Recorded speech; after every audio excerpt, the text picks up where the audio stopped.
साधक कौन है, इस पर प्रकाश डालते हुए पूज्य स्वामी राम सुखदास जी कहते हैं, भगवान गीता में कहते हैं, मया ततम इदम सर्वम जगद अव्यक्त मूर्तिना। यह सब संसार मेरे अव्यक्त स्वरूप से व्याप्त है। जिसकी आकृति होती है उसको मूर्ति कहते हैं, और जिसकी कोई भी आकृति नहीं होती उसको अव्यक्त मूर्ति कहते हैं।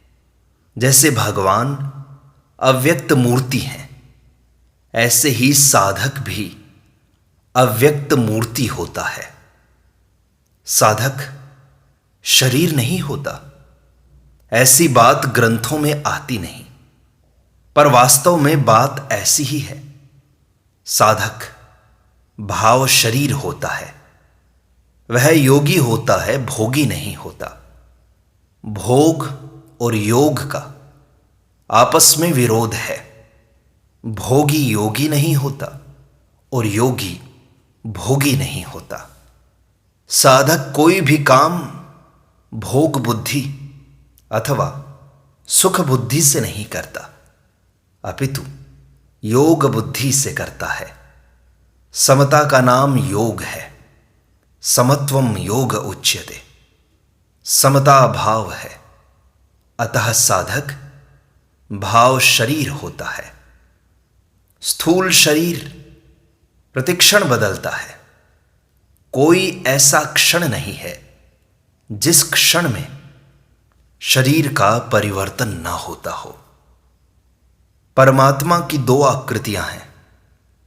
शरीर अपरा प्रकृति है और जीव परा प्रकृति है। परा प्रकृति अव्यक्त है और अपरा प्रकृति व्यक्त है। संपूर्ण प्राणी पहले अव्यक्त हैं, बीच में व्यक्त हैं और अंत में फिर से अव्यक्त हो जाते हैं। स्वप्न आता है तो पहले जागृत है, बीच में स्वप्न है और अंत में जागृत है। जैसे मध्य में स्वप्न है, ऐसे ही संपूर्ण प्राणी मध्य में व्यक्त है। यह सिद्धांत है कि जो आदि और अंत में नहीं होता वह वर्तमान में भी नहीं होता। आदौ अन्ते च यन्नास्ति वर्तमानेऽपि तत्तथा। प्राणी आदि में और अंत में अव्यक्त होते हैं, अतः बीच में व्यक्त दिखाई देते हुए भी वे वास्तव में अव्यक्त ही हैं। व्यक्त में दो व्यक्ति भी एक समान नहीं होते, पर अव्यक्त में सब के सब एक हो जाते हैं। अतः अव्यक्त में सबको परमात्मा की प्राप्ति हो सकती है। जो सबको प्राप्त हो सकता है वही परमात्मा होता है। जो किसी को प्राप्त होता है, किसी को प्राप्त नहीं होता, वह परमात्मा नहीं होता, अपितु संसार होता है। इसलिए परमात्मा की प्राप्ति अव्यक्त को होती है और अव्यक्त में होती है। अव्यक्त ही साधक है, व्यक्त साधक नहीं। व्यक्त तो एक क्षण भी नहीं ठहरता। चिति शक्ति उसको छोड़कर सभी भाव प्रतिक्षण परिणामी हैं, अर्थात एक क्षण भी स्थिर रहने वाले नहीं हैं। विचार करें, जब हमने मां से जन्म लिया था उस समय हमारे शरीर का क्या रूप था और आज क्या रूप है। विचार करने पर यह मानना ही पड़ेगा कि शरीर, संसार प्रतिक्षण बदलते हैं। बदलने के पुंज का नाम ही संसार है। जो बदलता है वह साधक कैसे हो सकता है। साधक वही होता है जो बदलता नहीं। साधक को सिद्धि होती है तो शरीर सिद्ध नहीं होता। सिद्ध तो अशरीरी होता है। इसलिए साधक को सबसे पहले यह बात मान लेनी चाहिए कि शरीर मेरा स्वरूप नहीं है, चाहे समझ में आए या ना आए। बस मान लेनी चाहिए। ज्ञान मार्ग में पहले साधक समझता है, फिर वह मान लेता है। भक्ति मार्ग में पहले मानता है, फिर समझ लेता है। तात्पर्य है कि ज्ञान में विवेक मुख्य है और भक्ति में श्रद्धा एवं विश्वास मुख्य है। ज्ञान मार्ग और भक्ति मार्ग में दोनों में यही फर्क है बस। दोनों मार्गों में एक एक विलक्षणता है। ज्ञान मार्ग वाला साधक तो आरंभ से ही ब्रह्म हो जाता है, ब्रह्म से नीचे उतरता ही नहीं। पर भक्त सिद्ध हो जाने पर, परमात्मा की प्राप्ति हो जाने पर भी ब्रह्म नहीं होता, अपितु ब्रह्म ही उसके वश में हो जाता है। गोस्वामी जी महाराज ने सब ग्रंथ लिखने के बाद अंत में विनय पत्रिका की रचना की।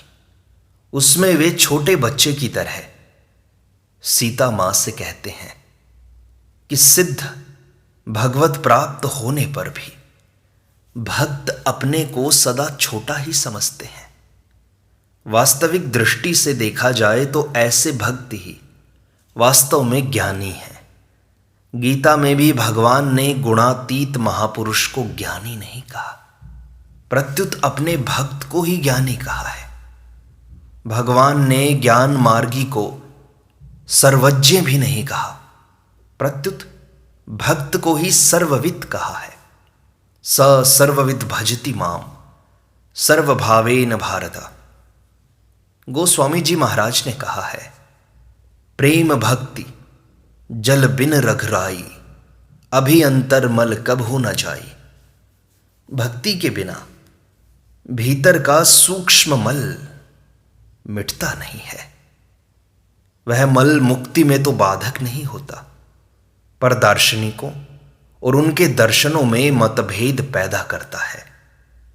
जब वह सूक्ष्म मल मिट जाता है तब मतभेद नहीं रहता। इसलिए भक्त ही अवास्तविक ज्ञानी है। शरीर हमारा स्वरूप नहीं है। शरीर पृथ्वी पर ही बनता है, पृथ्वी पर ही घूमता फिरता है और मरकर पृथ्वी में ही लीन हो जाता है। इसकी 3 गतियां बताई गई हैं। या तो इसकी भस्म हो जाएगी, या मिट्टी हो जाएगी, या विष्ठा हो जाएगी। इसको जला देंगे तो भस्म बन जाएगी, पृथ्वी में गाड़ देंगे तो मिट्टी बन जाएगी, और जानवर खा लेंगे तो विष्ठा बन जाएगी।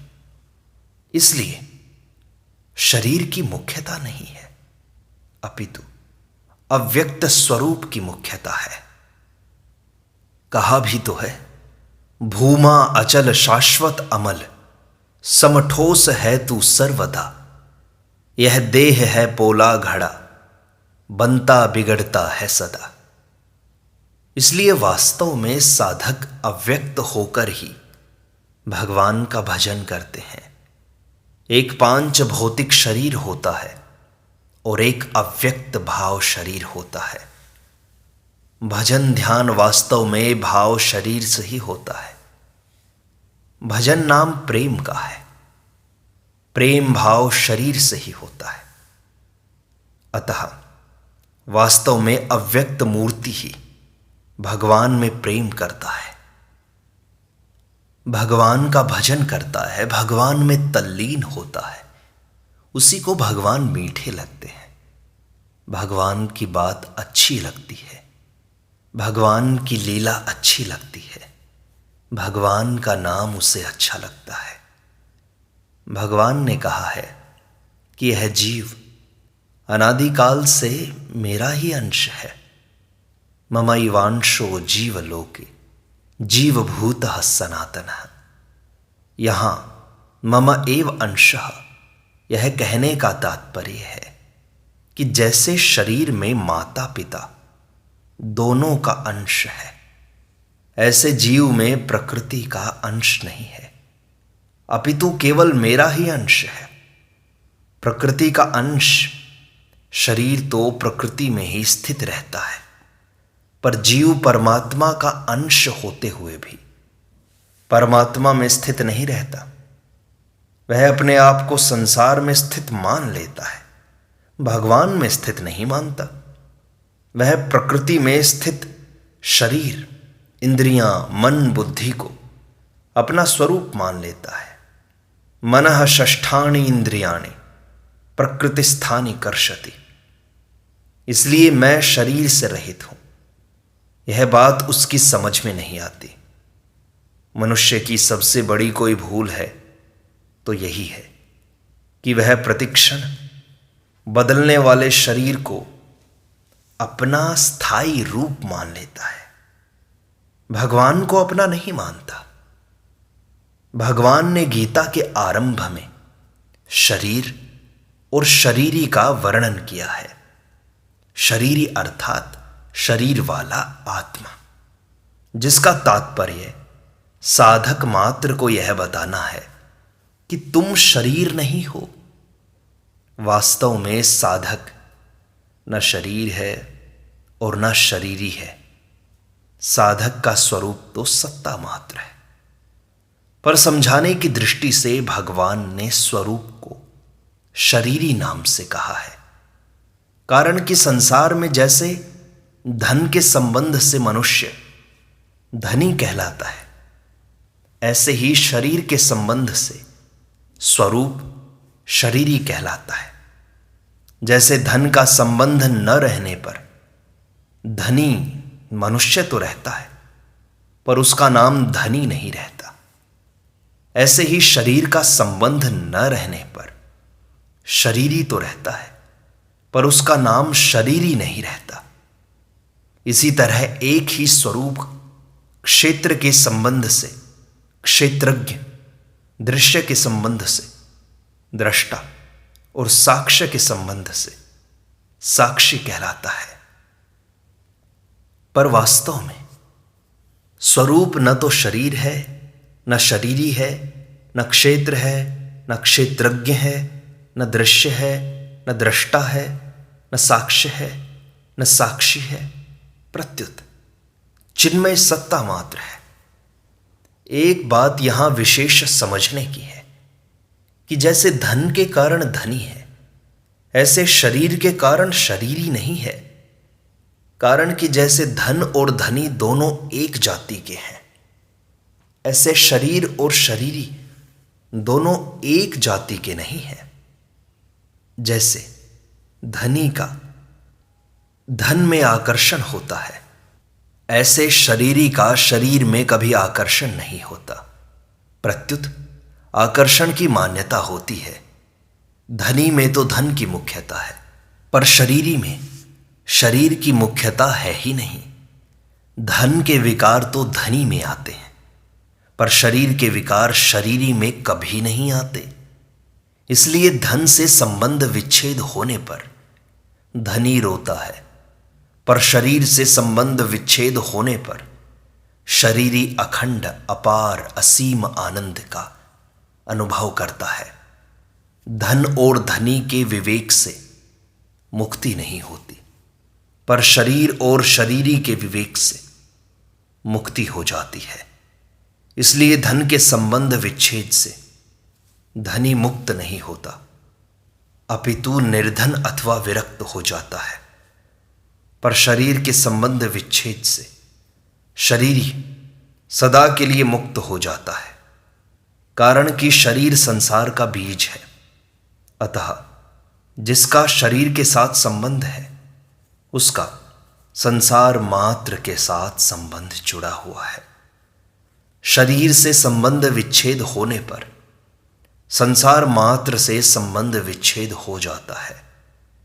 संसार में हमें दो चीजें दिखाई देती हैं, पदार्थ और क्रिया।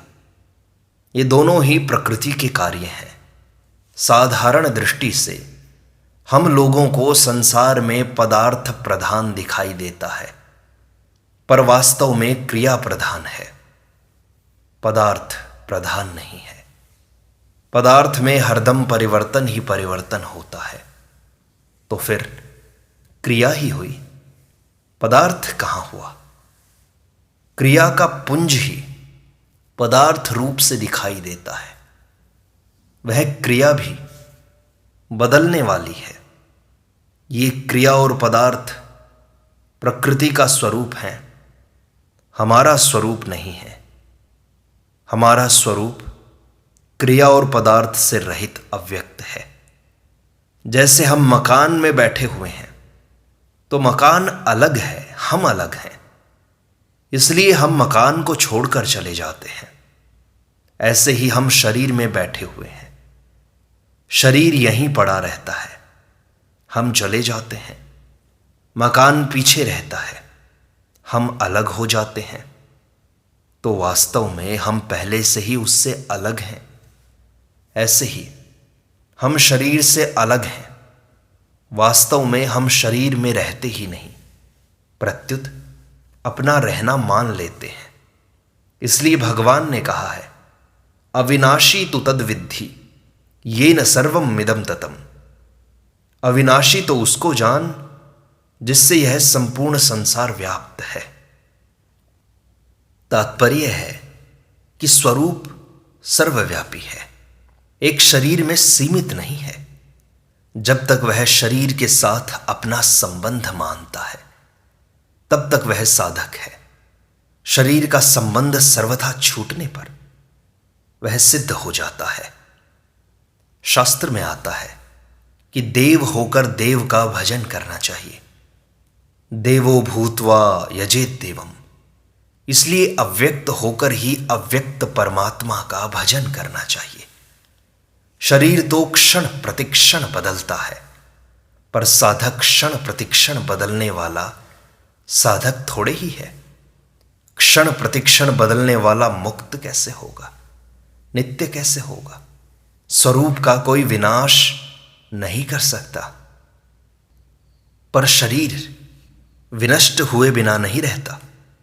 जो अविनाशी होता है वही मुक्त होता है। विनाशी मुक्त कैसे होगा? बंधन का वहम मिट जाए, इसको मुक्ति कहते हैं। इसलिए एक बार मोह मिटने पर पुनः मोह नहीं होता। यह ज्ञात्वा न पुनर्मोहम, कारण कि मूल में मोह है ही नहीं। जो वास्तव में है नहीं वह मिटता है, जो है वह मिटता ही नहीं। सत का अभाव नहीं होता, और जिसका अभाव होता है वह सत नहीं होता, प्रत्युत असत होता है। ना सतो विद्यते भावो ना भावो विद्यते सतः। शरीर तो भोगायतन है। जैसे रसोई घर भोजन करने का स्थान है, ऐसे ही शरीर सुख दुख भोगने का स्थान है। सुख दुख भोगने वाला शरीर नहीं होता। भोगने का स्थान और होता है, भोगने वाला और होता है। शरीर तो ऊपर का चोला है। हम लाल काला सफेद आदि कैसा ही कपड़ा पहने, वह स्वरूप थोड़े ही होता है। ऐसे ही स्त्री पुरुष ऊपर का चोला है, स्वरूप न स्त्री है, न पुरुष है, न नपुंसक है। परमात्मा, प्रकृति और जीव, ये तीनों ही अलिंग हैं। शरीर, इंद्रियां, मन, बुद्धि और अहंकार, इन सब के अभाव का अनुभव तो सबको होता है, पर अपने अभाव का अनुभव कभी किसी को नहीं होता। जिसके अभाव का अनुभव होता है उससे हम अतीत हैं, उससे परे हैं। हमारी भाव रूप सत्ता हरदम रहती है। सुषुप्ति में शरीर, इंद्रियां, मन, बुद्धि, अहंकार कुछ भी नहीं रहता, सब लीन हो जाते हैं।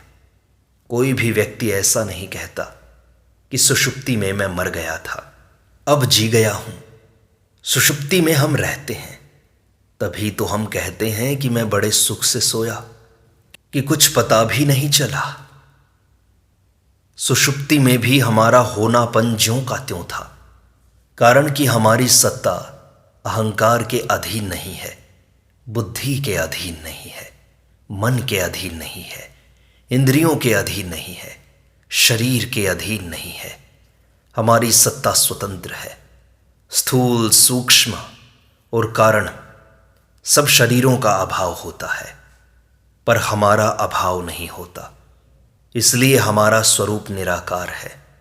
साकार रूप शरीर पीछे बनता है और मिट जाता है।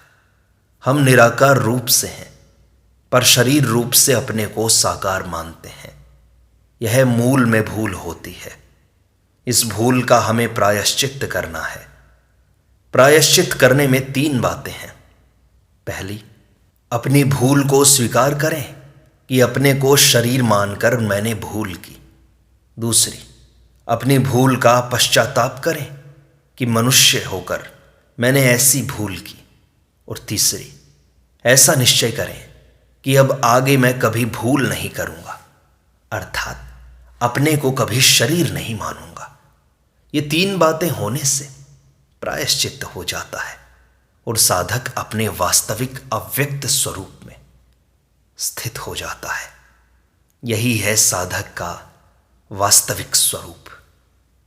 सत्संग का यह भाग यहीं संपूर्णता को प्राप्त होता है। शेष अगले अंक में।